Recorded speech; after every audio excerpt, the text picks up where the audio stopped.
Hello class 12th student. चलिए आज हम लोग थर्ड चैप्टर डीप वाटर करते हैं। डीप वाटर सिंपल और स्ट्रेट फॉरवर्ड मीनिंग तो आप समझ ही रहे हैं, इसका मतलब होता है गहरा पानी। और ये कहानी जो है या ये है इस राइटर का अपना खुद का अनुभव है जो उन्होंने शब्दों में लिखा है।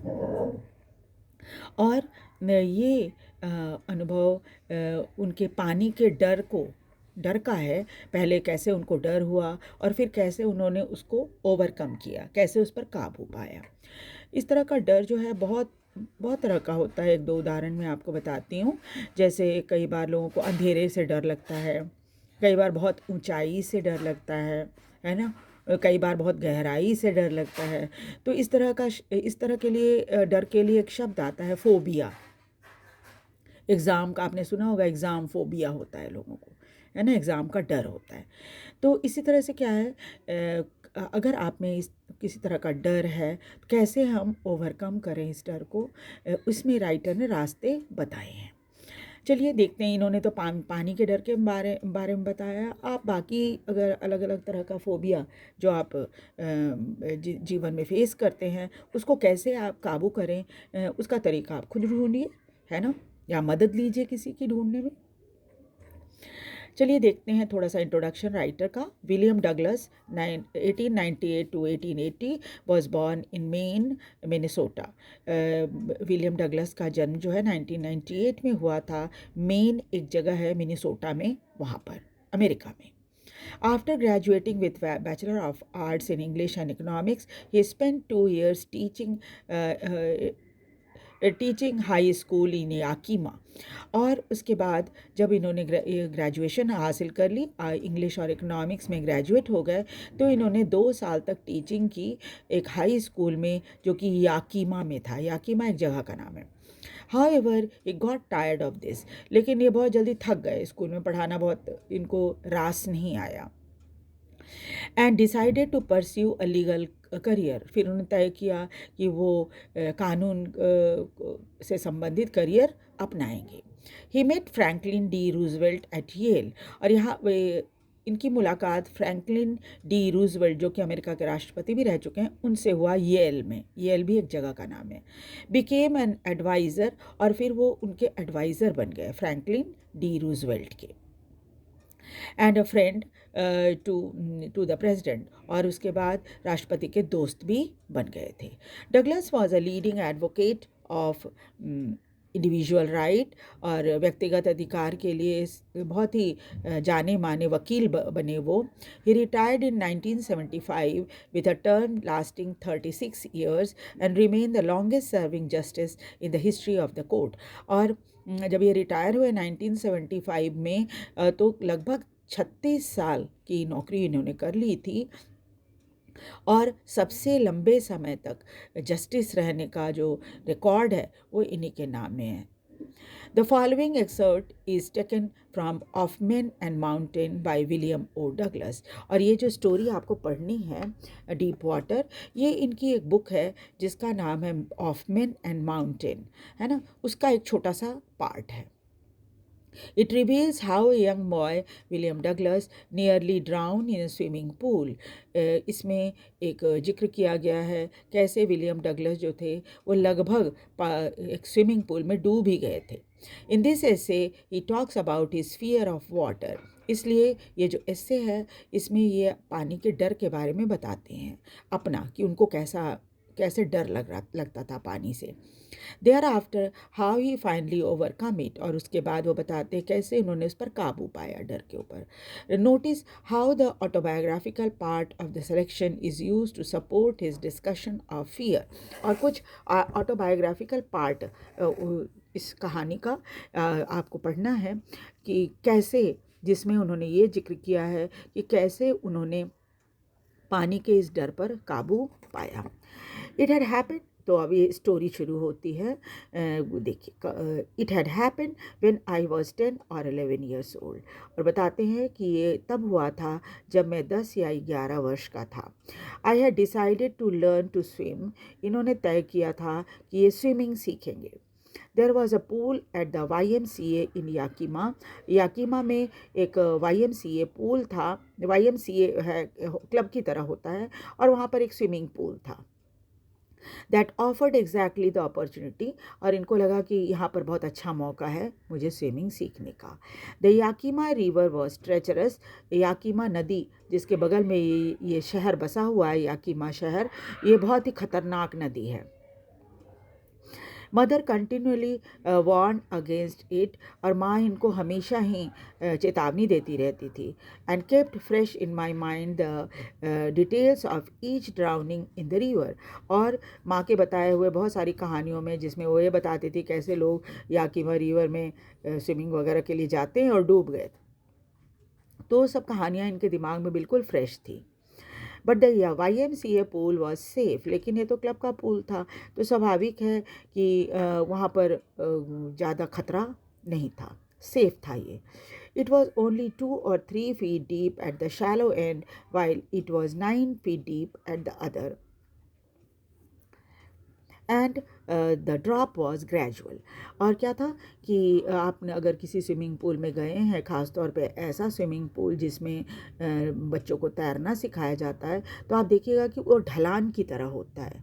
जो सबसे ऊंचा वाला हिस्सा होता है वो लगभग 2-3 फीट का होता है, ताकि बच्चा जब पानी के अंदर जाए तो उसके घुटने तक या घुटने से थोड़ा ऊपर तक पानी आए। उसके बाद जैसे जैसे बच्चा स्विमिंग सीखने लग जाता है, वैसे वैसे वो और पानी के अंदर गहराई में जा सकता है। तो उसमें क्या था, पूल जो था उसमें जो ग्रेजुअल थी, जो ड्रॉप थी वो, एंड यानी जो ढलान थी वो धीरे धीरे गहराई तक थी। I got pair of water wings and went to the pool, और इसलिए इन्होंने तैरना सीखने का जब मन में सोचा तो एक वाटर विंग्स खरीदा और सीधे स्विमिंग पूल में पहुंच गए। I hated to walk naked into it and show my skinny legs. अब आपको पता ही है कि जब आप स्विमिंग करने जाएंगे तो आपको तो स्विमिंग कॉस्ट्यूम पहनना पड़ेगा, है ना। तो जब स्विमिंग कॉस्ट्यूम पहनेंगे तो उसमें पैर तो खुला रहेगा बिल्कुल, और ये बहुत दुबले पतले थे, तो इन्हें बड़ा शर्म आ रही थी कि मेरी दुबली पतली टांग जो है सबको दिखाई पड़ेगी। But I subdued my pride and did it, लेकिन इनको लगा कि भाई इस तरह से अगर शर्म करते रहे तो फिर तो कभी भी स्विमिंग नहीं सीख पाएंगे, इसलिए उन्होंने तय किया कि वो स्विमिंग ड्रेस पहनकर जाएंगे, स्विमिंग सूट पहनकर जाएंगे स्विमिंग पूल में। From the beginning however I had an aversion in water when I was in it. हालांकि शुरू से ही इनको पानी बहुत ज़्यादा पसंद नहीं था, जब भी ये पानी के अंदर जाते इनको पानी ज़्यादा पसंद नहीं आता था। This started when I was 3 to 4 year old and father took me to the beach of California. ये बात उस समय की है जब ये 3-4 साल के थे, और इनके पिता जो है इनको कैलिफोर्निया, अमेरिका में है, कैलिफोर्निया के बीच पर लेकर गए थे। He and I stood in the surf. आपने देखा होगा सर्फिंग करते हैं समुद्र के पानी में, लहरों पे लोग, तो ये और इनके पिता जो थे दोनों कोई सर्फ पर खड़े थे। आई हंग ऑन टू हिम, और इन्होंने अपने पिता को पकड़ रखा था। Yet the waves knock me down and swept over me, लेकिन लहरें आपको पता है ये बहुत ताकतवर होती हैं, तो ये लहरें जब इनसे टकराई तो उसने इनको गिरा दिया और इसके ऊपर से लहरें चली गईं। I was buried in water, और ये पानी में बिल्कुल डूब गए। माई ब्रेथ वॉज गॉन, इनको लगा जैसे इनकी सांस ही चली गई है। आई वॉज फ्राइटेंड, और ये बुरी तरह से डर गए। फादर लाफ्ट, उनकी ऐसी हालत को देखकर इनके पिता हंसने लग गए। But there was terror in my heart at the overpowering force of the wave, लेकिन इनके मन में जो लहरों की ताकत थी उसका डर इनके मन में समा गया था। My introduction to YMCA swimming pool revived unpleasant memories and stirred childish fear. जब ये YMCA में गए स्विमिंग पूल में तो इनको दोबारा से वो बहुत बुरी यादें जो थी वो इनके सामने में आ गई, और साथ ही साथ वो बचपन का डर भी सामने आ गया, मन में आ गया इनके। But in a little while I gathered confidence, लेकिन थोड़े समय बाद ये थोड़े से कॉन्फिडेंट हो गए। I paddle with my new water wing, और फिर इन्होंने पैडलिंग करनी शुरू की नई वाटर विंग को पहनकर। वॉचिंग द अदर बॉयज़, और दूसरे बच्चे जैसे कर रहे थे उसको देखकर, trying to learn by aping them, उनकी नकल उतार कर ये इन्होंने स्विमिंग करना शुरू कर दिया। I did this 2 or 3 times on different days. अलग अलग दिनों में इन्होंने 2-3 बार इस तरह की प्रैक्टिस की। And were just beginning to feel at ease in water when the misadventure happened। लेकिन अभी ये थोड़ा सा कॉन्फिडेंट हो ही रहे थे और थोड़ा सा मतलब क्या कहें, जैसे हम थोड़ा सा ये आभास होने लगा कि हाँ मैं पानी में तैर सकता हूँ। लेकिन क्या हुआ, तभी क्या हुआ, ये बुरी घटना घट गई। I went to swimming pool when no one else was there. एक दिन ये स्विमिंग पूल में जब गए तो वहाँ पर कोई भी नहीं था। And the place was quite. पूरी जगह बिल्कुल शांत थी। The water was still. पानी में कोई नहीं था इसलिए पानी में बहुत शांत था। And the tile bottom was as white at the clean as bathtub. और जो स्विमिंग पूल की टाइल्स थी नीचे वो बिल्कुल साफ दिखाई दे रही थी और पूरा स्विमिंग पूल बिल्कुल बाथ टब की तरह लग रहा था देखने में। I was timid about going in alone. और इनको थोड़ा डर लग रहा था अकेले स्विमिंग पूल में जाने में। So I sat on the side of the pool to wait for others. इसलिए स्विमिंग पूल के किनारे बैठ गए और बाकी लोगों के आने का इंतज़ार करने लगे। I had not been there long when in came a big bruiser of a boy. अभी इनको ज़्यादा देरी वहाँ पर हुआ नहीं था, तभी एक बड़ा लंबा चौड़ा सा लड़का, प्रोबेबली 18 ईयर्स ओल्ड, और वो लंबा लड़का, बड़ा लड़का जो था करीब 18 वर्ष का रहा होगा, वो वहाँ पर आ गया। He had thick hair on his chest. उसके सीने पर बहुत सारे ढेर सारे बाल थे। He was a beautiful physical specimen. और पूरा व्यक्तित्व उसका बड़ा ही आकर्षक था। With legs and arms showed rippling muscle. और उसके पैर के और हाथ के जो मसल्स थे वो साफ साफ दिखाई दे रहे थे। He yelled, hi skinny, how would you like to be ducked. उसने इनको जोर से चिल्लाकर कहा कि क्या तुम उसमें डूबना चाहोगे। और इतना कहकर उसने क्या किया, with that he picked me up and tossed me into the deep and. उसने इनको उठाया और गहरा पानी का जो गहरा वाला हिस्सा था स्विमिंग पूल का, उधर इसको फेंक दिया। I landed in a sitting position. जो चूँकि उसने गोद में उठा के इनको फेंका था तो पानी में ये बिल्कुल बैठे बैठे रूप में गिरे। सॉलिड वाटर, पानी बहुत सारा पी गए। And went at once to the bottom. और तुरंत इनका शरीर जो है वो पानी के अंदर चला गया। I was frightened. ये बुरी तरह डर गए, but not yet frightened out of the wits of my wits. लेकिन इतना नहीं डरे थे कि दिमाग काम करना बंद कर दे। On the way down I plan. जब ये पानी के अंदर जा रहे थे तो इन्होंने प्लानिंग बनाई। When my feet hit the bottom, I would make a big jump and come to the surface, lie flat on it, and paddle to the edge of the pool. इन्होंने तय किया कि जैसे ही इनका पैर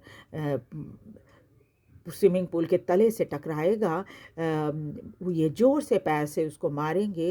एंड उसके बाद क्या होगा कि इनका शरीर जंप होके पानी से बाहर आ जाएगा और फिर ये पानी के ऊपर फ्लैट हो जाएंगे, जैसे तैरने में हो जाते हैं ना, फ्लैट होकर तैरते हैं, वैसे हो जाएंगे और फिर पैडल करके स्विमिंग पूल के किनारे में आ जाएंगे। It seemed a long way down. लेकिन जब ये गिरे तो इनको लगा कि वो 9 फीट पानी जो था वो बहुत ही गहरा है। जब जा रहे थे वो लग रहा था कितनी गहराई में वो जा रहे हैं। Those 9 feet were more like 90। वो 9 फीट गहराई जो थी डीप एंड की, वो इनको 90 फीट लग रही थी। And before I touch bottom my lungs were ready to burst. और जब तक इनका शरीर पानी के तले तक पहुँचे तब तक ऐसे सांस रोके रहने के कारण इनको ऐसा लग रहा था कि इनका लंग जो है वो बर्स्ट होने वाला है। But when my feet hit bottom, I summoned all my strength and made what I thought was a great spring upward। लेकिन जैसा इन्होंने सोचा हुआ था कि जैसे ही मेरा पैर पानी स्विमिंग पूल के तले से टकराएगा, मैं तुरंत पूरी ताकत लगा के ज़ोर से मारूंगा ज़मीन में और फिर मैं बाहर निकल आऊँगा। लेकिन इन्होंने जैसा सोचा था कि ऊपर उछलकर इनका शरीर आ जाएगा, I imagine I will bob to the surface like a cork, और इनको लगा कि जब ये पैर से मारेंगे और इनका शरीर ऊपर आएगा तो ये बिल्कुल उस तरह से तैरने लगेंगे जैसे पानी में कॉर्क तैरता है। कॉर्क आप समझते ही होंगे, ये बॉटल के ऊपर ढक्कन के रूप में इस्तेमाल होता है और बहुत ही हल्का होता है। आप उसके पानी में फेंकोगे तो पानी में तैरता रहेगा क्योंकि बहुत पोरस होता है, उसमें बहुत सारे छेद होते हैं, है ना। तो इनको लगा था कि इनका शरीर भी कॉर्क की तरह ऊपर आ जाएगा। इंस्टीड आई केम अप स्लोली, लेकिन जब इन्होंने ऐसा किया, इन्होंने सोचा था कि कॉर्क की तरह शरीर ऊपर आ जाएगा, लेकिन जब इन्होंने ऐसा जोर से पैर से मारा, इनका शरीर बहुत धीरे धीरे ऊपर आया। I open my eyes and saw nothing, और जब इन्होंने आंखें खोली तो इन्हें कुछ भी दिखाई नहीं दे रहा था बट वाटर, पानी के सिवा। Water that had dirty yellow tinge in it, पानी जो कि पीले रंग का दिख रहा था, उसमें पीलापन था पानी में। ग्रेव पैनिकी, ये बुरी तरह से डर गए। I reached up as if to grab rope and my hand clutched only at water, इन्होंने इधर उधर हाथ हिलाया कि शायद कोई रस्सी वगैरह या कुछ भी हो जिसे ये पकड़ लें, लेकिन चारों जब जिधर भी हाथ ये घुमाते थे उधर सिर्फ पानी ही पानी इनके हाथ में आता था। आई वॉज सफोकेटिंग, अब इनका गला जो था वो सफोकेट हो रहा था, सांस लेने में इन्हें परेशानी हो रही थी। I try to yell but no sound came out, इन्होंने कोशिश की कि ये ज़ोर से चिल्लाएं, लेकिन इनके गले से कोई आवाज़ नहीं निकली। Then my eyes and nose came out of the water, तभी इनका आँख और इनकी नाक पानी के ऊपर आ गए, बट नॉट माई माउथ, लेकिन मुंह पानी के ऊपर नहीं आया। I failed at the surface of the water, तो ऊपर आते ही इन्होंने हाथ पैर मारा, अपने flail at the surface of the water and swallowed and choked, और फिर क्या हुआ, थोड़ा पानी फिर से पी गए और चोक्ड हो गया इनका पूरा गला जो था वो। I try to bring my leg up, इन्होंने कोशिश की कि इनका पैर ऊपर आ जाए, but they hung as dead weight paralysed and rigid, और लेकिन इनका पैर जो था वो बिल्कुल ही लटक गया, जैसे कि ताकत ही ना हो ऊपर उठने की, पैरालाइज्ड हो गया और बिल्कुल सख्त हो गया। जैसे पैरालाइज होना मतलब सुन्न हो जाना, सुन्न हो गया। A great force was pulling me under, ऐसा लगा जैसे एक बड़ी बहुत ताकतवर कोई चीज़ है जो इन्हें अंदर खींच रही है। आई स्क्रीम्ड, ये ज़ोर से चिल्लाए, but only the water heard me, लेकिन सिर्फ पानी ने ही इनकी आवाज़ सुनी। I had started on long journey back to the bottom of the pool, और ये दोबारा से पानी के अंदर की इनकी लंबी यात्रा, डूबने की जो थी, पानी के अंदर डूबने की जो यात्रा थी तले तक की, वो शुरू हो गई, यानी दोबारा से ये पानी में डूबने लग गए। I stuck as the water as I went down, जब ये बार बार पानी पर मार रहे थे जब ये नीचे जा रहे थे। Expending my strength as on in the nightmare flight of an irresistible force, और पूरी जैसे हम क्या करते हैं, हाथ पैर मारते हैं पूरी ताकत लगा के जब हम बुरा सपना देखते हैं तो, और लड़ाई करते हैं, उस तरह से इनकी ये लड़ाई चल रही थी। I had lost my breath, इनकी सांस अब जा रही थी। माई लंग्स, एक इनका जो लंग था वो उसमें दर्द होने लगा था। माई हेड थ्रॉब्ड, सिर में एक सनसनी होने लगी थी। आई वॉज गेटिंग डिजी, और इन्हें चक्कर आने लगे थे। But I remember the strategy, लेकिन इन्हें रणनीति अपनी याद थी कि मुझे क्या रणनीति थी। इनकी रणनीति ये थी कि जैसे ही मैं ज़मीन को छूऊंगा, बॉटम जो है पूल का उसको छूऊंगा, वैसे ही जोर से उस पर पैर से मारूंगा और कॉर्क की तरह बाहर निकल आऊँगा। तो क्या हुआ कि जब ये इनको याद है अपनी स्ट्रेटेजी, वैसे ही इन्होंने करना शुरू किया। Spring from the bottom of the pool, जैसे ही बॉटम ऑफ द पूल में पहुँचे, come like a cork in the surface, यही स्ट्रेटजी इनको याद थी। I would lie flat on the water, फिर ऊपर आके मैं पानी के ऊपर सीधा हो जाऊँगा। Strike on my with my arm and trash with my leg, और फिर मैं हाथों और पैरों से उसे मारूंगा पानी को और किनारे आ जाऊंगा। Then I would be to the edge of the pool and be safe, और फिर हाथ पैर मार कर मैं पानी के किनारे आ जाऊंगा और पूरी तरह से सुरक्षित हो जाऊंगा। तो रिमेनिंग पार्ट जो है स्टोरी का, ये हम आगे पढ़ेंगे और आप इसे लाइक और सब्सक्राइब ज़रूर कीजिए और शेयर भी कीजिए ताकि ज़्यादा से ज़्यादा बच्चे इस वीडियो को देख सकें। Thank you very much.